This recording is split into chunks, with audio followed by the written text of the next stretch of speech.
Sahabat TCID, banyak film yang memperlihatkan adanya mesin waktu, kayak di film Avengers Endgame, Doraemon, atau film klasik kayak Back to the Future. Nah, kita sebagai manusia yang makhluk super kepo ini pasti pengen tahu dong, gimana sih perjalanan waktu itu?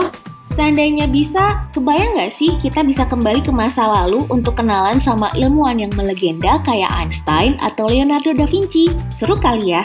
Atau mungkin nyoba ngintip ke masa depan untuk lihat apakah teknologi masa depan kita bisa secanggih yang digambarkan di film-film kayak di film Doraemon atau Black Panther. Tapi apakah perjalanan waktu itu memungkinkan?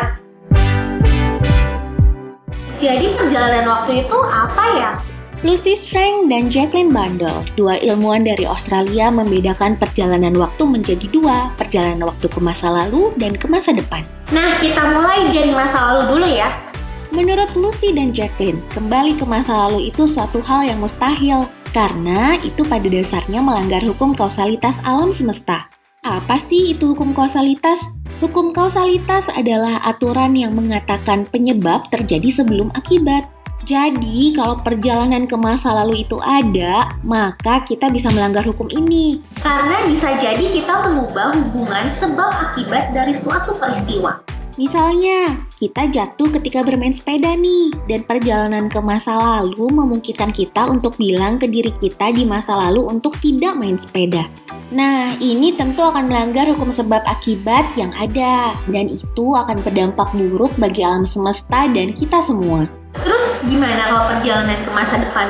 Well, secara teknis sih kita ini sedang menuju ke masa depan, detik demi detik. Tapi, karena ini terjadi kepada semua orang, bukan perjalanan waktu dong namanya. Percaya atau enggak, dua orang bisa merasakan waktu dengan laju yang berbeda. Orang yang bergerak akan merasa waktu berjalan lebih cepat dibandingkan dengan orang yang diam saja. Terus, kita bisa nggak sih mengintip masa depan? Kalau mengintip masa depan, kita harus bergerak mendekati kecepatan cahaya. Dan sayangnya, sampai saat ini teknologinya masih belum tersedia. Sampai saat ini, perjalanan waktu masih terbatas fantasi semata, baik dalam film maupun buku. Tapi, kalau seandainya mesin waktu itu ada, kira-kira apa yang akan kamu lakukan?